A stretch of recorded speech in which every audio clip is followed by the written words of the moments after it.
Throughout our lives, we experience different variations of leading and having been led. Our vision of what matters most factors into our role of leadership in our households, in education, in our places of worship, in our community, and in our businesses, on teams, and etc. How we use our gifts and knowledge to guide and inspire greatly can impact those lives that we touch. So today we'll discuss how we can lead by example by putting forth our vision for a beautiful tomorrow, serving with purpose, and the drive to make an impact on the world which we inhabit. Today we're welcoming conversations with visionary Syracuse, New York, Pastor Darren C. Jaime, and the incredible Buffalo, New York, touring professional bassist vocalist and educator Zuri Elise Appleby. I'm Amanda Ashley, and this is episode 60, Leadership. Welcome to Afternoon Cocktail.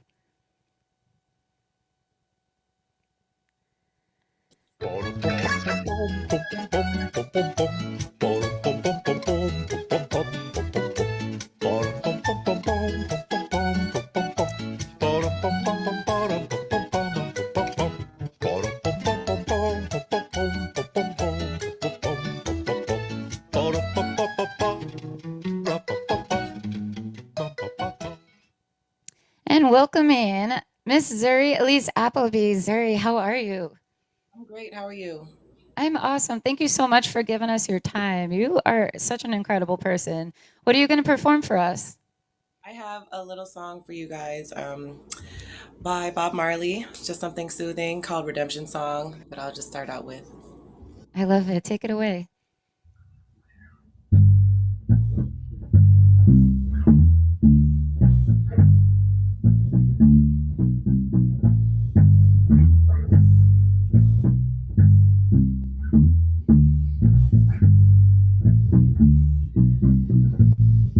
Oh, pirates, yes, there are by. Sold out to the merchant ships. Minutes after they took I flew in the bottomless pit. But my hands was made strong by the hand of the Almighty. We forward in this generation triumphantly. Won't you help to sing these songs of freedom? Was all I ever had. Redemption song.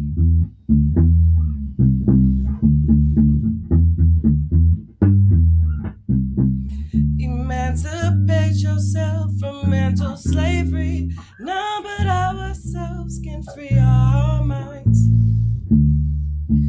Have no fear for atomic energy, 'cause none of them can stop the time. How long shall they kill our prophets while we stand aside and look? Some say it's just a part of it. We've got to fulfill the book. Won't you help to sing these songs of freedom? Was all I ever had. Redemption song.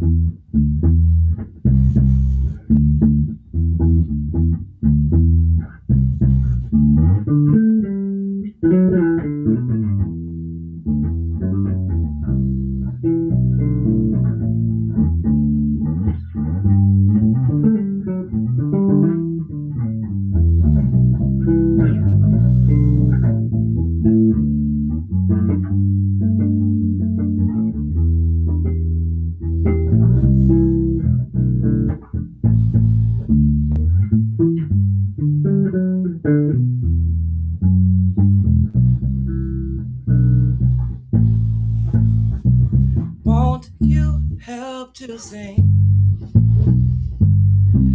these songs of freedom? Was all I ever had. Redemption song.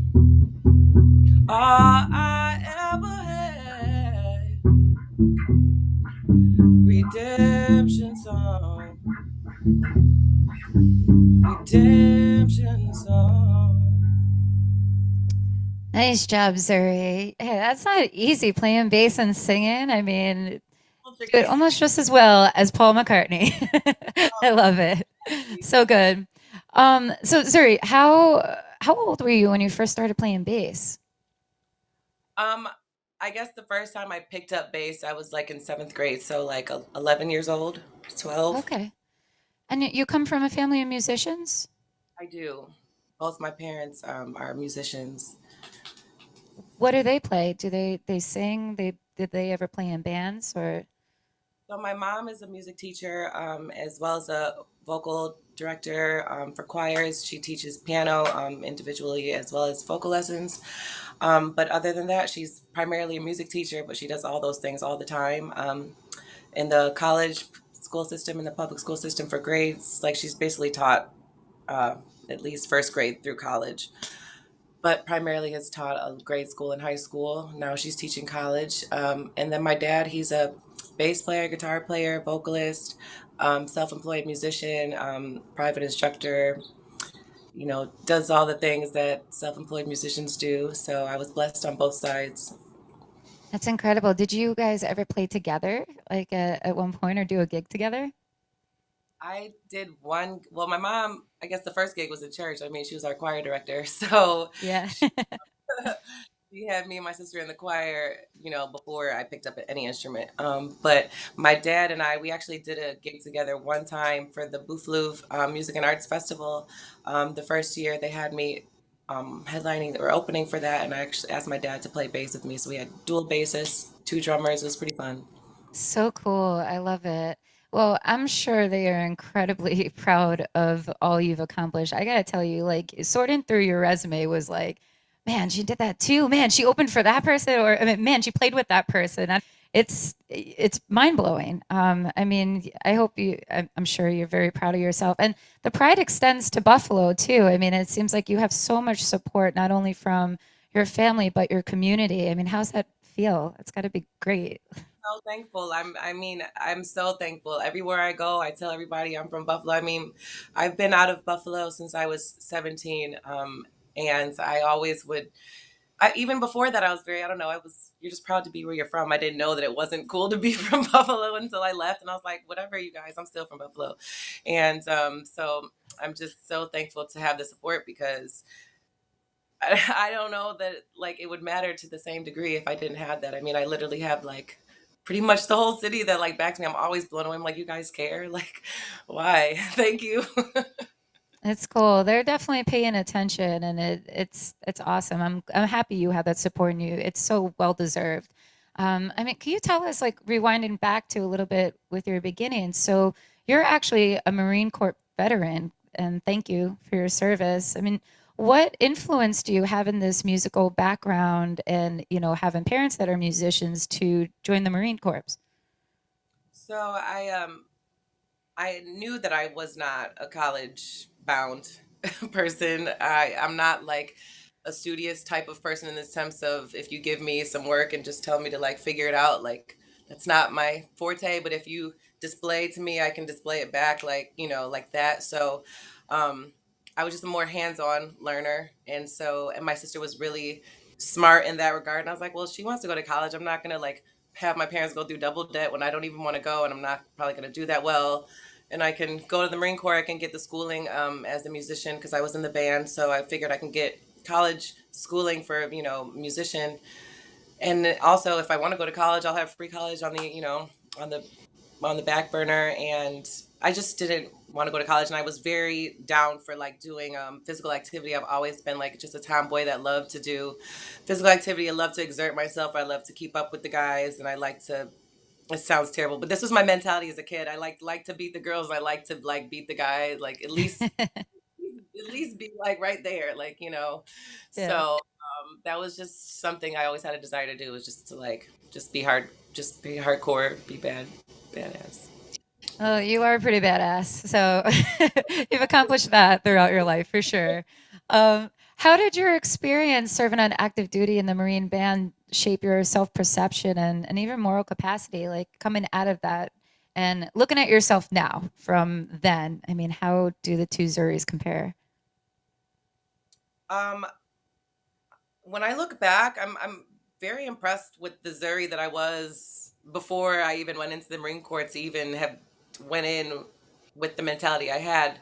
I pretty much had no idea of the state of the world. Like, I mean, I was aware of 9/11, but I wasn't really deep into politics to any regard. So um, I just was really focused on just like performing, just the performance aspect. And I was like, this is not personal. I was like, I just am gonna go in there and just kill it. Like I just wanted to excel. Really, I just really wanted to excel. So I'm impressed with to have that type of mentality because going into it, I don't know that I would go into the military, later now that I'm kind of have a wider view of what's going on with the world and stuff. But I just went in there just thinking I wanted to just kill it. I knew that it was a game. I knew that nothing was going to be really personal. Like I knew that they're there to break you. And like my dad was also in the Marine Corps. I left that detail out. So that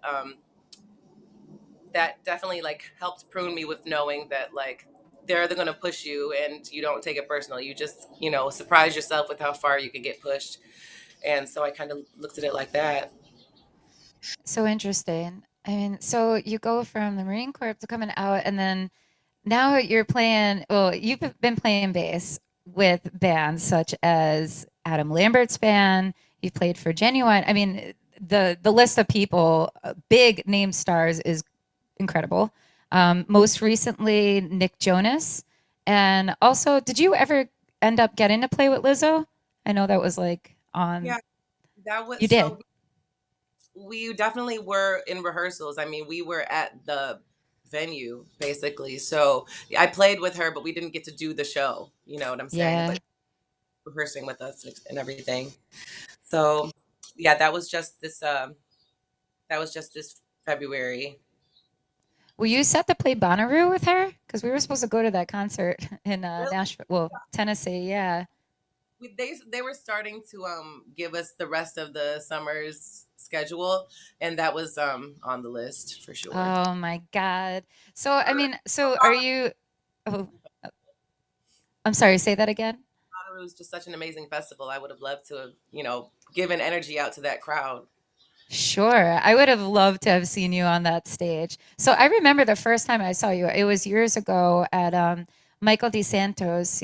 He had what was it, Verve, or what was the nights that he did like an open, it wasn't really an open mic or jam, but he was nice enough to invite me to come uh up to Buffalo, and my drummer and I played like a few songs, and but I remember seeing you rock out on bass, and yeah, it was amazing. I was like, this girl, like, who is she? I was just blown away. Like, you have so much class, and like, so I don't know, watching you play is really something special. And to have read up about you and to see like all that you've accomplished. I mean, that was probably like I want to say 8 years ago, and to see like where you've taken your careers since even then, at how much further, it's really cool.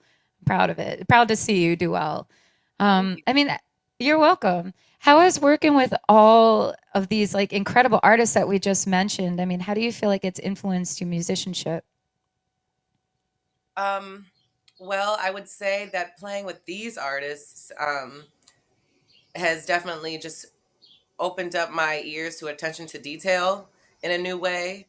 Um, and just to listen to like the subtleties in music because a lot of the music that I will be playing I might listen to it over you and think, oh, this is an easy song. Like if I was gonna jam it like on a local gig, I might hear, oh, this is an easy song. But as I listen to like the specifics of the cutoff at this point, or the swell on this point, or the second verse has a little bit different from the first verse, I just started to really notice the detail of the music. And so it wasn't I can't say like a lot of the stuff was making me technically more advanced, but it was just making my ears like bigger and more sensitive to the music and how things are created, like why the song feels how it does, as opposed to just knowing my part and knowing what the drum part sounds like. It's like, no, I get how it builds together and how it connects and grows.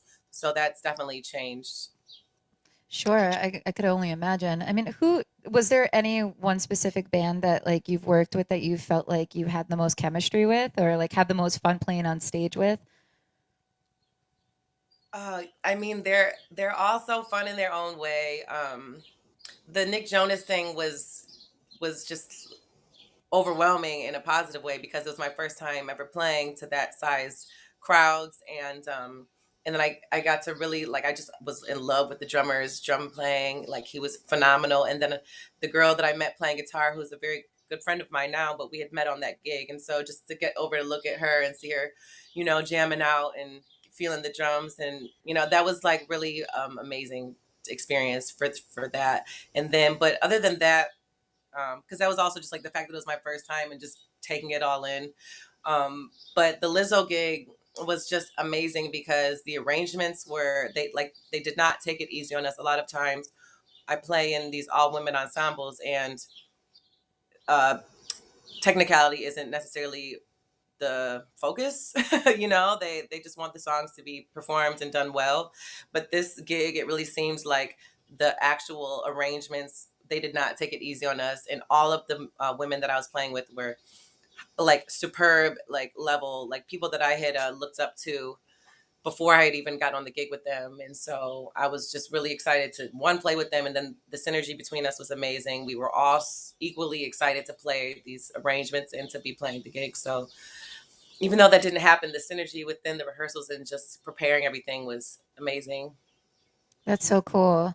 I have you ever seen Beyonce? You got to audition for Beyonce next, Zuri. Do you see like she did like those all women? Oh God, that might be a Oh, bit much. I mean, I'm sure if someone asked me, "Do you want to play for Beyonce?" and like I would take the gig. Like, don't get me wrong, but I know that that's first of all, I don't think she takes like auditions. I think that they like choose who they know, and then they will have who they chose audition. But that just seems like yeah. If anybody's gonna work you, I'm sure it's gonna be B. She's yeah. She doesn't shy away from the hard work. That's for sure.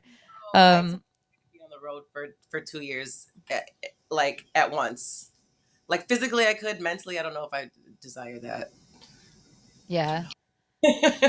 So the whole Lizzo, like your whole gig with Lizzo and all these shows that just kind of went poof for temporarily. I mean, do you get to play those shows again, or is it just like all a waiting game at this point? It's definitely a waiting game. We've been in conversation, just the women and the musical director, of just like, hey, can we just do an arrangement of a performance, a live performance of the arrangements, because they were so awesome. But in terms of doing it with the actual artists and with the dancers and with this, stage design and everything, it's been spoken of, but I don't know that it'll come to pass Yeah. and really open again. Everyone's just like waiting in the water. And I've done a couple live things, but they're not the same scale of performance. It's like more or less the songs as opposed to the show. So Yeah, it's tough. This definitely has hit music industry very hard for everybody that's involved. So, I mean, what have you been doing, in the meantime while you've been kind of like laying low in Corona land? What's new for Zuri? so yeah, the first couple months I was definitely laying low. I mean, the first 3 months I was just on lockdown, like the rest of the world. Um, I was still just doing like some recording things. People kind of have been doing more of the sending songs and can you send it back stuff. So, and that was kind of new for me. I've not done much recording on my own for for other people. Like I might sit in my computer and create some sounds, but in terms of like sending music back and forth, that was kind of new. So, been doing more of that. I did my first like vocal recording, which I recorded myself and sent in, which was cool. And so, like I said, a couple other bass things. I've done a few interviews. I'm thankful for those. I'm thankful that people are interested to hear, what I have to say and about my journey. I've been doing those, teaching private lessons. There's been some online showcases. I did a demo for Fender. I did a online performance with Adam Lambert. It's just kind of each week is different, Yeah. week is different. I just got finished doing a video shoot for a group of artists that are signed to Atlantic NDA, so I can't say, but they just got done shooting that. I did another video performance, actually a couple. So like yeah, videos and live streams and So you're keeping busy. You're doing fine. I'm like, yeah, I guess I'm doing things. Every week's different. It's interesting. But the music is finding its way to stay alive for sure. I'm so thankful that I'm just like, what? Music work? Like, okay, yeah, let's do it. Like the unexpected calls keep coming in, so it's really cool. It's awesome. Well, today's theme is leadership. And I wanted to ask you, whose leadership stands out to you as having been most influential on your life, your career, and your outlook? Wow. Okay, so leadership.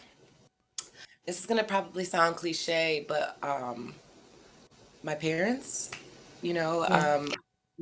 I guess that's just the most direct um, version of leadership that I can take from and learn from. And with that being said, I mean, my father's leadership has always impressed me, even as I've grown and seen other styles of leadership. You know, being in my adult life, I just refer back to seeing his leadership style, and it's very impressive because he one leads by example, which is always a trait that I really respect. Being able to be a leader by example first. Um, and because anything that he will ever say to do, like he can back it up with him being able to do it and also being able to help you to get there. Only thing that ever is required is like your attention and your willingness and your hard work. um, so I really appreciate that style of leadership because it kind of helps motivate you to pull it out of you, especially when you see someone doing it. I don't know, I'm kind of a competitive person, so that works for me, where if I see somebody excelling, I want to, well, they can do it. Like, you know, I want to learn how can I do it. And so, and then also he didn't really take it easy on anybody. Like when it came to things that need to be handled, but had an insane sense of humor. So you never were like you know, you knew when he was joking, when he was serious, and when it was serious, it was like, okay, oh, we're serious because I know you're a joker. So that means that it's trying to be serious. So I also appreciated that, like, you know, having a personality, you know, not just being a leader that's just stern all the time, but like you have a personality, you know, you're relatable, but also are able to, you know, put on the pressure, apply pressure when it's needed, and people respect it. You know, I hear so many leaders that are trying to get the respect or get people to listen to them, get them to, you know, I mean, I see it even in my mom, and she's a music teacher, and I'm impressed with her as well because she tells her kids to be quiet and they're quiet, and you hear other teachers tell their kids to be quiet and they just keep talking. And so it's like you just kind of learn what it is about them that's making people pay attention, what's making them listen, what's making them, you know, actually want to cooperate, um, which I think is a huge part of leadership, is people wanting to cooperate with you. And yeah, people respect both of my parents for what they do and what they know. And I think that is, yeah, reigned true in me. Like, and I don't really like to be a leader personally, but I recognize that people will look to whoever has the experience or what they think, you know, that they, something that they think that they might not have, that they will look to you to achieve it or to learn it. And I guess just being able to do what it is that you say you're leading about, number one, is really the most important thing. And so I just respect that in both of my parents' leadership styles. Absolutely. And I mean, you are a leader. I think we're all leaders in ways, and small scale on, I mean, on bigger scale for a lot of others, you know, but like what you just had mentioned, you know, like when people look up to you for your experience, you know, and whether or not you're even aware of it, you know, there's somebody there that is admiring you from afar and maybe, you know, looking to achieve some of the things that you achieved. And like you said, like, how do I get there? If they have that competitive spirit, I want to do that. How do I get there? You know, I'm not saying that you know, they might admire you for that moment in time, but lead in by example, all the stuff you've accomplished instructing, you know, people are signing up for lessons with you because they believe in your ability and they see how you play and they want to do that, you know. So you're leading by example as an instructor. Um, Yeah, it's very cool. So I got to ask you this. If someone handed you the opportunity of a lifetime, what would that look like to you? Okay, I love these questions. An opportunity of a lifetime. It would probably incorporate, um, like being able to make music with my family. I really have that desire. Like my sister is able to do music and kind of shied away from it from her early age, but has the ability. My mom and my dad, but they're divorced, but they both have extreme knowledge on both sides, and I just would love it, like to find a way to like I don't know, make a school of music collectively, or somewhere where it's like just like a safe haven resort for musicians to learn all type of styles, all ages, all instruments. That might be Yeah. my Yeah, I would love that because I think music is something that even if you don't seek to be a musician, just to learn to connect with the music is really important for like being alive. And so if there's a way that I could be a part of that, that would be like a dream come true. Music is such a powerful connector, like whether or not you're the most talented musician or not, I think it really brings people together and, it alleviates a lot of stress for some people. I mean, you see music therapy exists for a reason too, right? So yeah, opening a music school of some sort, that would be awesome. And you'd be a great person to do that for sure. Maybe in Buffalo someday, right? Yeah, I hope so. That would be ideal, honestly. Awesome, Zuri. You're incredible. I mean, can you tell our audience where they could find out more about you and be directed to your website? Of course. So if you're interested in learning any more about me, seeing what I have going on, or seeing anything that I have done, you can find that information at zuriappleby.com, which is just my name.com. Also on Instagram, Zuri Applebase. You can find me there. I'm also on Facebook, Zuri Appleby, the Duchess of Bass, or yeah, the Duchess. I'm making sure because I've changed the tag a few times. The Duchess of Bass, you can find me there. And I hope you check me out. Thank you so I love much. it. Oh, thank you. I love all the titles. They're great. Your Highness of Lowness. That's my favorite. Uncle Samuel gave me that. I'm forever indebted to him for coming up with such a clever name. it's That's an awesome, awesome name. Yeah, I love that.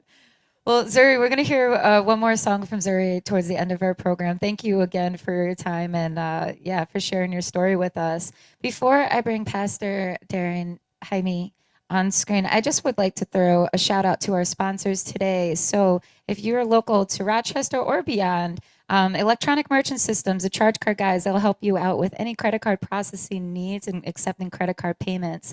Thank you to Compere Rochester for your support in our community and our support in our program. And if you need to order your pizza tonight, make sure you get it from Salvatore's Pizzeria here in Rochester and fill those bellies up.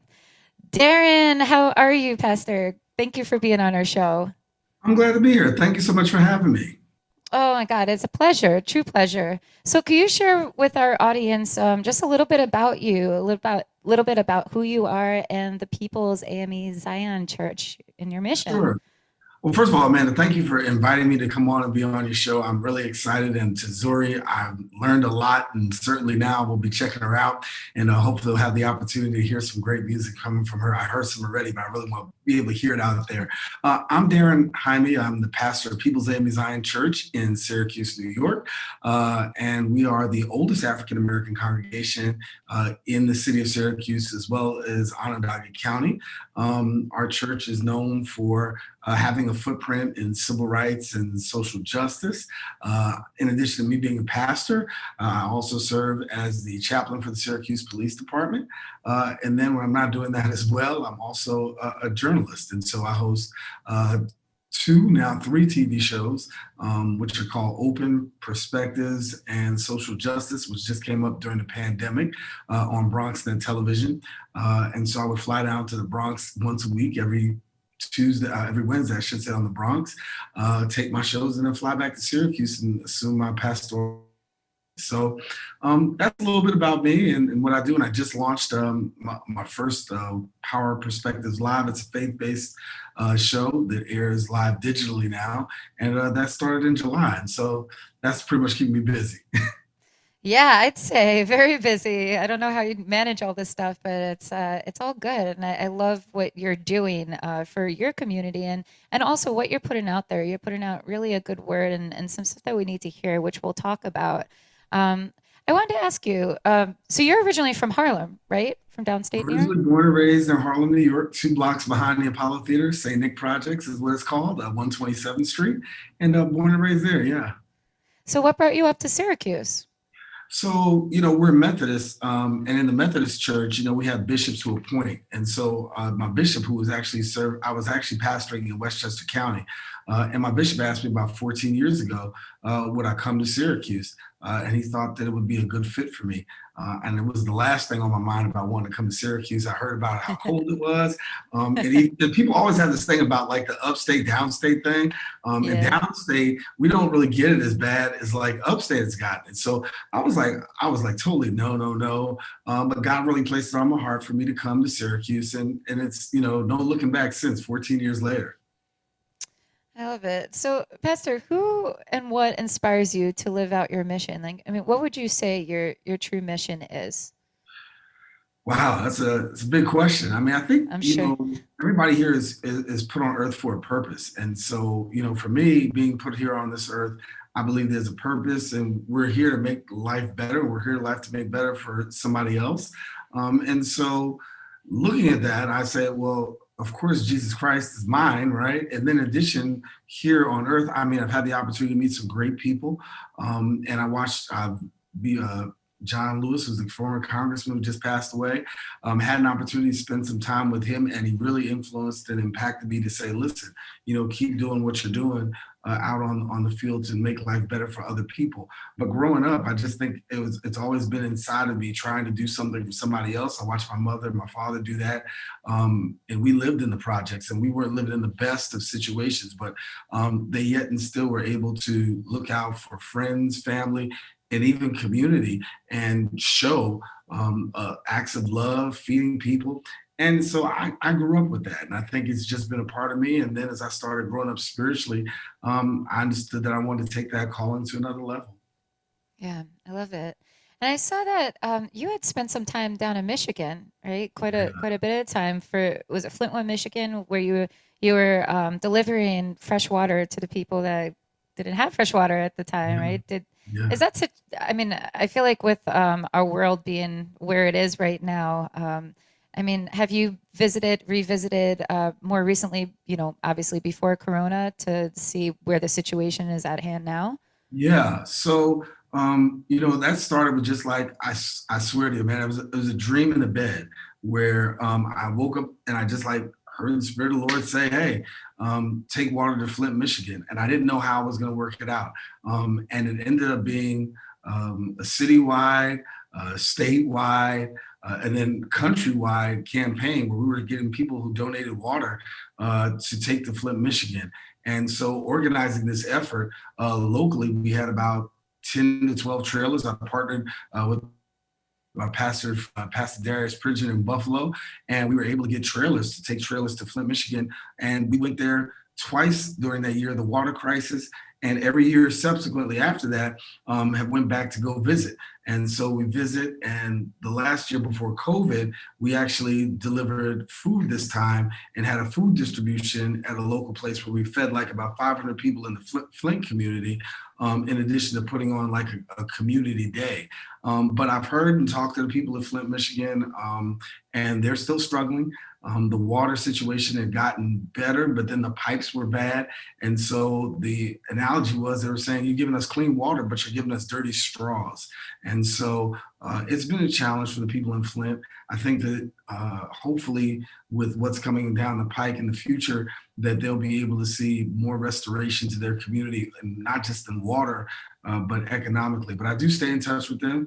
I've got a great goddaughter in Clarissa Shields, who is now the the heavy, the middleweight champion, boxing champion, and so she's out of Flint. Whoa. So yeah, that relationship came out of going to Flint, Michigan, and so Flint is near and dear to my heart. It's near and dear to my church's heart. We go every year. Yeah, I watched a number of videos of you, having had been interviewed out there and taken your, fresh cases of water and everything you just told us. I mean, it's very touching. And it makes you think about the little things we take for granted. I buy bottled water all the time, and we have great water coming out of our tap, and Beau yells at me all the time about it, just drink the tap water, Yeah, but and then you go to a place like that where that's not even an option, So yeah, so you got to count your blessings, and I think we all could, be a little bit more aware of these things. And it's not up until you see tragedy hit your own country, like that it becomes a little bit more apparent. yeah. Your leadership in your ministry, I mean, has inspired beautiful past and present efforts in the community and beyond. Of all the community services you have influenced, what is one thing you or your ministry has done for another that has left an everlasting imprint on your heart? Wow. Another big question, right? I think there's a couple of things that we do. We've been able to, in this pandemic, since COVID has started, we've been able to actually give food distribution to the community. Food insecurity during this time is so huge. You've had so many people who've actually lost their jobs. And so to be able to interface with people who are sometimes at their worst and be able to say, hey, you know what, here's some food that you can actually put on your table. And the love that's actually shared just when we do our food distributions, that's important.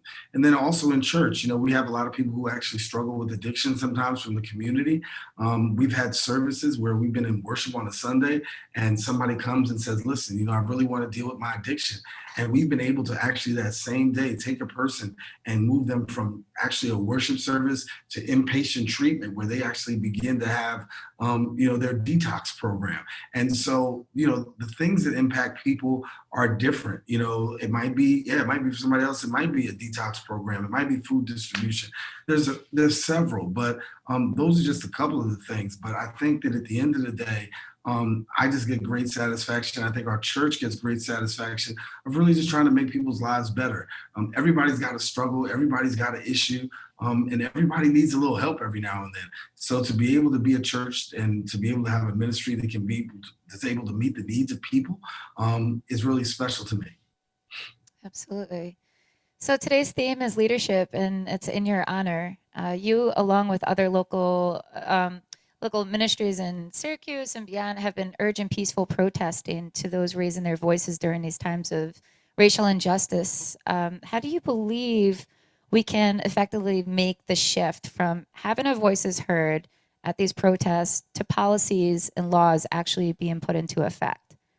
Right. So I think you got a couple of things that happen, right? I think you see a lot of people out there protesting, and that's important.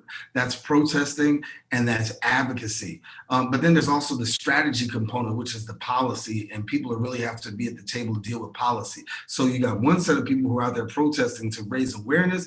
On the other side, you got people who are actually working, who are at the tables, who have seats at the table, who are able to actually talk and work things through and advocate in a different way and negotiate. And then also you have to have people who are going to be engaged because it moves beyond just, having a protest, but be fully engaged. And I believe in civic engagement. I think that people ought to be not just protesting. I think you have to go to a school board meeting. I think that you don't just go to a school board meeting. I think you go to a city council meeting. I think you go to your PTA meetings. I think these are areas because where there is no voice, silence still carries a voice. And so what I'm finding out is if we can be in places strategically where we can raise our voice and have our voice heard, that's where the difference can actually be made. And so the protesting is great. And I'm one that's out there and I believe in peaceful protesting, but protesting has to turn into action.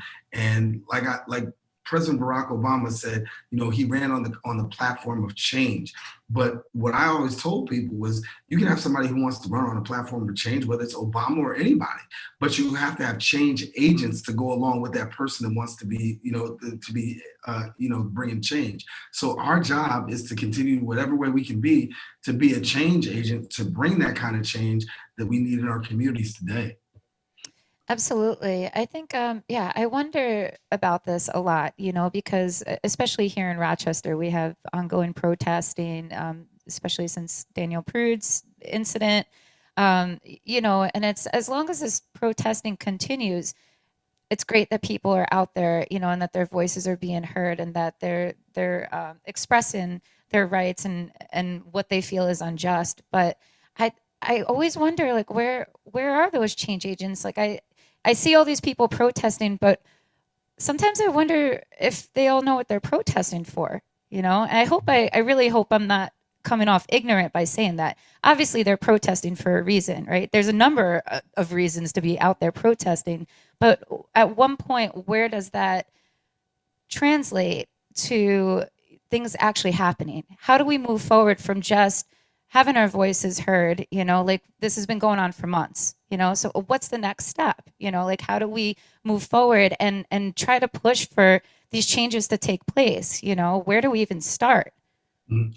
So I think there's a couple things. Number one is, before we ever got to the place where George Floyd occurred, we already had people who were out there with boots on the ground saying the criminal justice reform needed to take place. Mass incarceration. You got the victimization of opioid drug use, but then you got the criminalization of those people who use crack. You got people who've been out there already, right? So when you have these incidents that occur, the people that are out there already now have their voices more amplified because the protests actually help to do that. And so I would always encourage and say that there are people that are doing it, but sometimes they don't necessarily get seen and they don't always get the clippings. I think when we look at the protests, you see videos of protesters, but you don't get to see the videos of people really working behind the scenes. And there are a lot of people who are behind the scenes who are actually, driving and policy and strategy and doing. And so by working as a combination in a tandem, it's like a tag team, if you will. So sometimes those persons that are really doing that work don't get the camera, don't get an interview in the newspaper, don't get all of that, but it's actually out there. It's actually out there happening. And I think, in Rochester, there's some great people who are doing some work prior to these incidents, and even in Syracuse and across the country. And so I want to say that we don't always see those persons, but the truth is their impact is being felt in so many other different ways. That's good. What do you feel like? What advice would you give to those out there protesting on, what do you think is the greatest advice you could give to those that are out there actively, raising their voices, like, and for, we've seen a lot of looting, we've seen a lot of really bad things happen, which kind of go against the whole point, right? Mhm. So, I mean, what advice do you have to those people that are committing actual crimes, in the midst of actually, there's a whole nother group of people that are really are out there for change and are out there because they're heartbroken and experiencing, all these emotions and want to see our community and our world in a better place. The percentage of people who usually are doing that are just a small minority. Everybody else is pretty much doing what they need to do in terms of peacefully protesting. There's always going to be agitators. There are always going to be people who are not. And no, I don't agree with violence. But I also understand too that sometimes Martin Luther King said it like this. He said a riot is a voice of the unheard. And so sometimes when you see people at the place where they are doing things that are not, or that are contrary. I'm not advocating. Don't get me wrong. I'm not advocating for violence and looting. I'm totally looting is stealing, so that's wrong. But I do feel as though that when you see people who are amped up at certain levels and it gets real, it gets real in a highly tensioned state. That's basically what's occurred. We've been trying to have these conversations for so long, and just now it seems as though people are now hearing and paying attention. But the same fight that we're fighting in 2020 is the same fight that was being fought in the 60s. And Mm. so it hasn't changed much. It's almost like, we were, to use a football analogy, we've advanced the ball 20 yards up the field, but then we get called for holding, and now that takes us back another 15 yards. So we still haven't got back to the line of scrimmage yet to really deal with what we got to deal with. So there's a lot of work that still needs to be done. I encourage people to protest, but then I also encourage people to use your civic engagement, which is vote, because there's a lot of things that can be influenced by us going to the polls and voting. How a person is sentenced, well, that's a judge. You can vote that person in or out. When you talk about elected officials and whether or not they're actually doing the job and bringing the necessary resources to the community, you can vote that person in or out. Who has a say about your children and schooling? You have you have educators, commissioners, if you will. You can vote those persons in or out, and those are powers within our hands. And in November, something powerful is going to happen. In November, you're going to get to the place where there's election day. It's going to be somewhere around 9, 10 o'clock, and you're going to have President Trump, and then at the same time, you're also going to have Joe Biden actually waiting to hear what the people decide. That's what we want to create every day. You want to create that kind of atmosphere where the people are actually in control by exercising their right. And voting is the main way that we can go about doing that. Yeah, absolutely. I'm so glad that you just said that because, yeah, the elections are just around the corner, and it's very true. Beau and I were talking about this yesterday during lunch. It's the one thing that we can control, and a lot of people do honestly believe that their vote just doesn't matter. But on a local base, like what you're saying in our communities, it does matter. It is beyond, just Trump and Biden at this point. It's seeing action take place in our communities where change needs to begin also. So yeah, very important message. Yeah, and I think we all have to look at, we can do something locally. There's an effort that you can make locally. And watch, if you do what you need to do in Rochester, if Zuri's doing what she needs to do in Buffalo, and I'm holding down Syracuse, all of us collectively are holding down a region, right? By doing what we need to do. And so, yes, everybody can render your voice to vote, because it does make a difference. And yes, we know about the electoral college, and we know about how the president won the popular vote. That happened with Trump, that happened with Bush before. But locally, you can make a difference in the life of a judge. You can make a difference in the life of a council person that can actually swing some resources to your community. Those things are right within our reach. And so when people say my vote doesn't count, it really does. Look at how many local races you actually have runoffs. We had runoffs in Syracuse, not runoffs, but to the place where we were actually had to wait to find out till the absentee ballots came. It was just that close. Congressional races, just that close. So when people say their vote doesn't count, I say, no, you don't even understand the power of your vote. All you have to do is exercise it and watch. It'll really count. Yeah, absolutely. So you had mentioned that you host your own radio show. You have Power Perspectives. You could be found weekly on live television broadcasts, Perspectives, and Open on BronxNet. Can Mhm. you tell us a little bit about each of these and how each show differs? Yeah, so I host a show every week. It's a live weekly show. Usually pre-COVID, I'd fly to the studio, as I said, in the Bronx and do it. And Open is basically an hour-long live good morning show for the borough of the Bronx in New York City. And so we have a live guest to come in. We interview community-based organizations, politicians. And so I host a show on the Wednesday, which is more the news and the current events. And that's what Open is. And Open has three different facets. Our Monday show is more about community, and Dr. Bob Lee from WBLS Radio, he actually hosts on Monday. I host on Wednesday. Don't tell me that's a fly. No, No, I host sorry. on Wednesday. No, I Yeah, was a looking up fly. above me. Okay. On Wednesday we have I host Wednesday, and then on Friday we have a lady, Rena Valentine, my girl. She runs arts and entertainment, and so that's how Monday is. That's Open, and then our other show, which is Perspectives, that's a half-hour show that deals with issues affecting the African American community. So that's a 30-minute show that's separate from that.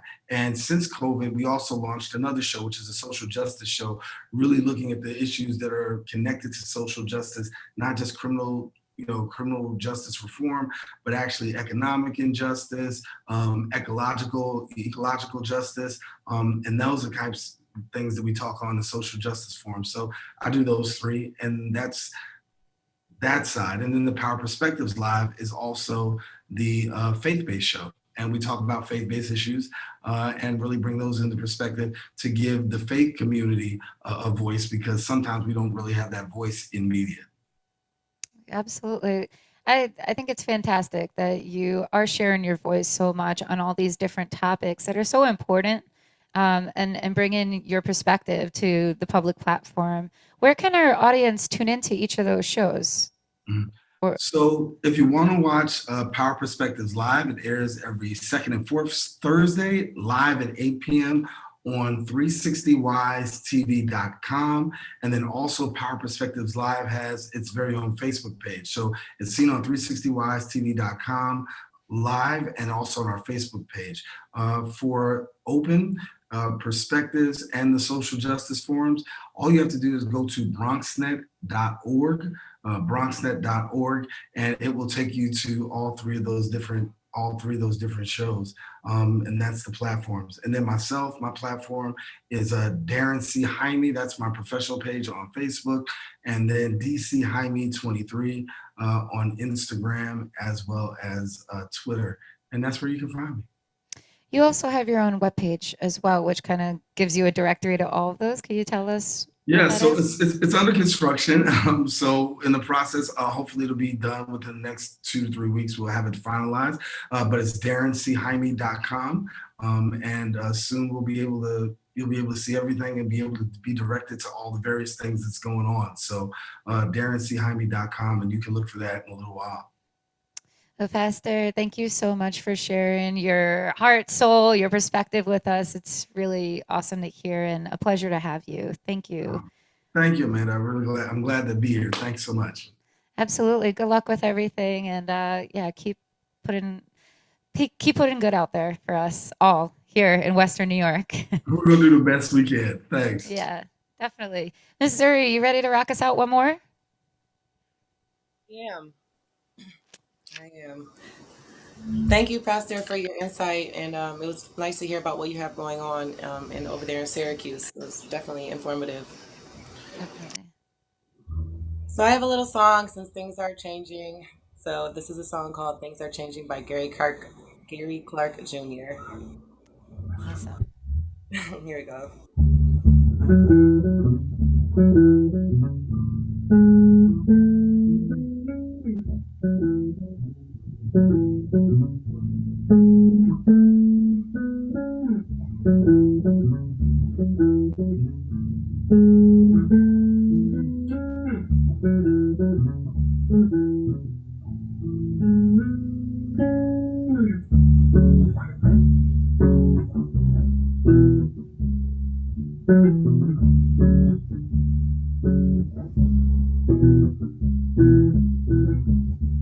Oh, baby, things are changing now, and I can't tell where I'll be from here on out.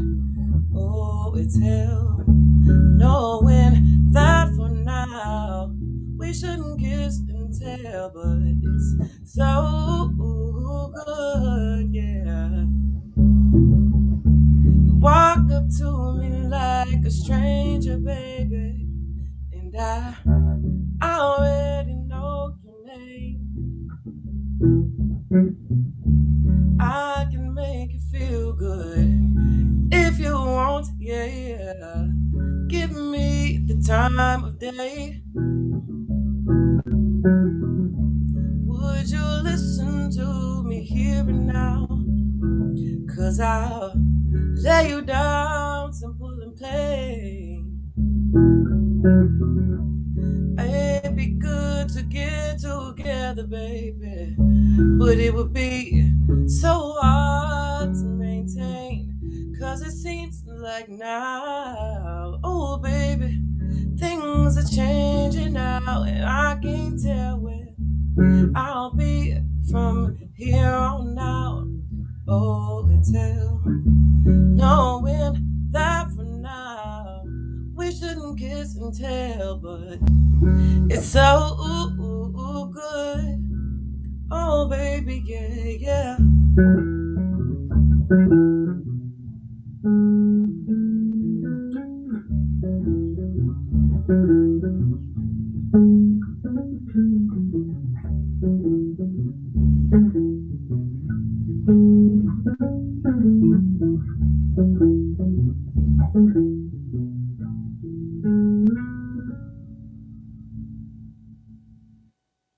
Beautiful, Zuri. Thank you so much for sharing your talent with us today. And a big thank you again to Pastor Darren Jaime for sharing his insight with us. So today's theme was leadership, and here's my take on leadership. Leadership is a role which requires the heavy responsibility of carrying people through a challenging point in time. The leaders we turn to are typically the shining example of what we can achieve or what we have to look forward to, and often are the ones who offer guidance during our plateaus in life. We cycle through our role as leaders and followers as we rely on one another to pull us through, just as others eventually will rely on us once we have leveled up. We mustn't forget the power of leadership on a smaller scale and the impact that we all can have on one another. Experience combined with empathy and the power of encouragement can lift someone in unimaginable ways. The twofold relationship leadership creates connects us to one another, and it simultaneously connects us to our core. We are most effective when we come together and work towards achieving a common goal and understanding. Successful leaders are not those who only seek power, but who use their gifts and knowledge to help guide and lift others to achieve their greatest potential. A visionary will see the bigger picture, instill hope, and diligently take the necessary steps in making progress towards translating their vision into a reality. So often we turn to the leadership of others that we forget our own role and ability to lead. So be the reason someone shines today, and together, let us be that ray of light that we all so desperately need to carry us through these difficult times. And when choosing to lead, do so with purpose, compassion, gratitude, and the intent to create a more promising future for us all to behold.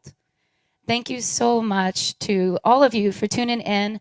Thank you to Beau Productions, to Compere Rochester, Salvatore's Pizzeria, Electronic Merchant Systems. Also, shout out to James Farley, Northwestern Mutual, and Maiden Voyage Studios out here in Fairport. Afternoon Cocktail is now available on all podcasting networks. So if you're on iHeartRadio, if you're on Pandora, iTunes, Spotify, etc., please make sure you download our episodes and catch up on your inspiration on episodes 1 through 59. And again, this is our 60th episode. We're actually going back on break for a week. So we will see you back here October 26th for a fresh show. Actually, it might be more than a week. But we'll be back here October 26th with a fresh show. And we look forward to seeing you all again. Thank you, and have a great Wednesday. Bye, everybody.